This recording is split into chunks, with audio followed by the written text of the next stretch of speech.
Bugün gəlin kino tarixinin ən təsirli filmlərindən birini, Martin Scorsese'nin şah əsəri Goodfellas-ı, yəni Sərt Uşaqları didib araşdıraq. Görək bu film gangster janrını necə alt-üst etdi və niyə illər sonra belə hələ də bu qədər güclü təsir bağışlayır. Baxın, rejissor Martin Scorsese'nin bu tək cümləsi əslində hər şeyi izah eləyir. Bu sadə, amma çox dərin fikir Goodfellas-ın gangster janrını niyə və necə kökündən dəyişdirdiyini anlamaq üçün əlimizdəki əsas açardı. Yaxşı, bu filmin təsirini tam başa düşmək üçün gəlin əvvəlcə bir şeyi aydınlaşdıraq. O nə deyildi?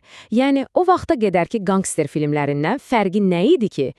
Deməli, əgər Xaç atasını mifik, əzəmətli bir poeziya kimi düşünürüksə, Goodfellas o bambaşqa bir şey idi. O sanki küçə söhbəti idi. Mafiya həyatının o bəzəkli, glamur tərəfini yox, çılpaq, birbaşa reallığını sanki bir sosioloq kimi araşdırıb gözümüzün önünə qoyurdu. Və bilin ki, bu sərt realizm heç də təsadüfi bir seçim deyildi. Yox, bu filmin elə bir ki mayasında var idi. Lap əvvəldən, hələ çəkilişlər başlamamışdan qabaq təməlinə qoyulmuşdu.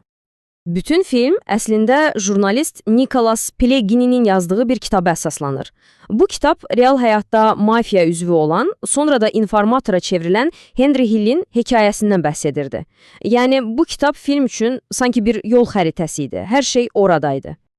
Və çəkiliş qrupu bu həqiqiliyə o qədər aludə olmuşdu ki, məsələn, diyaloqlar demək olar ki, birbaşa real müsahibələrdən söz-bəsöz götürülürdü. Təsəvvür edin, aktyorlar canlandırdıqları o real adamlarla birbaşa danışır, məsləhətləşirdilər. Bəs Scorsese bütün bu çılpaq həqiqəti alıb nə etdi? O, bunu o dövr üçün bütün qaydaları pozan, inqilabi bir vizual dilə çevirdi. Tamaşaçını sanki yaxasından tutub hekayənin tam mərkəzinə atdı. Onun məqsədi tamaşaçının bu həyat tərzinin, o xaotik, o təhlükəli enerjisini öz canında hiss etməsi idi. Və buna çatmaq üçün o dövr üçün həqiqətən də çox cəsarətli, çox radikal film texnikalarından istifadə etməkdən heç çəkinmədi. Ənənəvi hekayə danışmaq qaydalarını demək olar ki, zibil qabına atdı. Niyə? Bizi birbaşa Henry'nin beyninin içinə salmaq üçün. Kadr arxası səslərlə birbaşa ondan məlumat alırdıq. Donmuş kadrlarla onun yaddaşındakı o vacib anlara fokuslanırdıq. Kəskin kəsiklərlə isə sanki onunla birlikdə o gərginliyi yaşayırdıq. Və bütün bu unikal üslubun zirvə nöqtəsi, əlbəttə ki, Copacabana gecə klubundakı o əfsanəvi 3 dəqiqəlik kəsilməz steadicam çəkilişidir. Yəqin ki, hamınız xatırlayırsınız. Baxın, tək bir kəsilməz çəkilişlə biz Henry'ni izləyirik. O, klubun gizli arxa qapılarından necə də asanlıqla keçir. Bu sadəcə bir səhnə deyil, yox. Bu, onun gücünün, onun statusunun, onun üçün bütün qapıların açıq olduğunun canlı nümayişidir. Scorsese özü də deyir ki, bu sadəcə texniki bir trük deyildi. Əsas məqsəd Henry'nin gücünü göstərməkdir. Və bu güclə təkcə sevgilisi Karenini yox, həm də bizi, yəni tamaşaçıları da o parıltılı, amma bir o qədər də təhlükəli dünyaya cəzb etmək, məftun etməkdir. Amma filmin inqilabı təkcə gördüklərimizlə bitmirdi. Eşitdiklərimiz, yəni səs dizaynı və musiqi seçimi də ən az vizual tərəfi qədər cəsarətli və yenilikçi idi. Hətta deyilənə görə, bu o dövrün ən bahalı film soundtrack olub. Səbəbi də çox sadədir. Scorsese'nin musiqi ilə bağlı o qədər dəqiq bir təsəvvürü var idi ki, heç bir güzəştə getmirdi.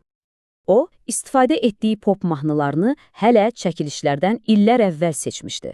Və bu mahnılar sadəcə arxafon musiqisi deyildi. Yox, onlar hekayənin bir hissəsi idi.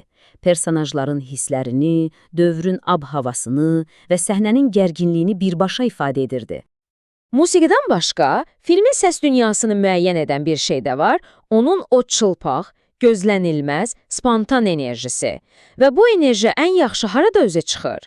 Əlbəttə ki, filmin ən ikonik səhnələrindən birində, hansı ki, tamamilə improvizə olunmuşdu. Söhbət o gərgin, nə mənada gülməli səhnəsindən gedir. Bilirsiniz, bu səhnə əslində ssenaridə heç yox idi. Bu, aktyor Joe Pesci'nin özünün real həyatda başına gələn bir hadisədir. Məşqlər zamanı bunu Scorsese'yə danışır və səhnə belə yaranır. Scorsese də bu improvizə səhnəni çox sadə, amma dahi bir üsulla çəkir. Kamera təkcə danışan 2 nəfərə fokuslanmır. əsas diqqəti masadakı digər adamların reaksiyalarına yönəldir. O qorxuya, o gərginliyə və bu da səhnənin təsirini qat-qat artırır. Amma işin ən maraqlı tərəfi odur ki, bizim bugün alqışladığımız, təriflədiyimiz bütün bu inqilabi, bu cəsarətli yanaşma var ha, film ilk dəfə göstəriləndə tam bir fəlakət kimi qarşılanmışdı. İlk test nümayişlərində tamaşaçılar filmin zorakılığından, əxlaqi dəyərləri alt-üst etməsindən dəhşətə gəlmişdilər. Onlarla adam qəzəblə salonu tərk edib, hətta studiya rəhbərləri də qorxuya düşüblər ki, əllərində böyük bir fəlakət var. Düzdür, film 6 Oscar nominasiyası aldı, amma mükafat gecəsində demək olar ki, əli boş qaldı.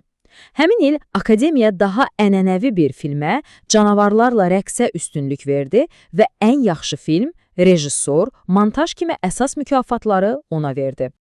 Amma film əsl təsdiqini, ən böyük tərifini Akademiyadan yox, elə təsvir etdiyi adamlardan özlərindən, yəni real mafyozlardan aldı.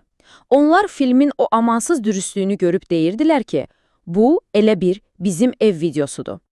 Bütün bunlar isə bizi son bir suala gətirib çıxarır. Bir şah əsəri nə müəyyən edir? Qazandığı parıltılı mükafatlar, yoxsa cəsarətlə danışdığı o sarsıdıcı, çılpaq həqiqət? Bunun cavabı yəqin ki, elə hər bir tamaşaçının özündədir.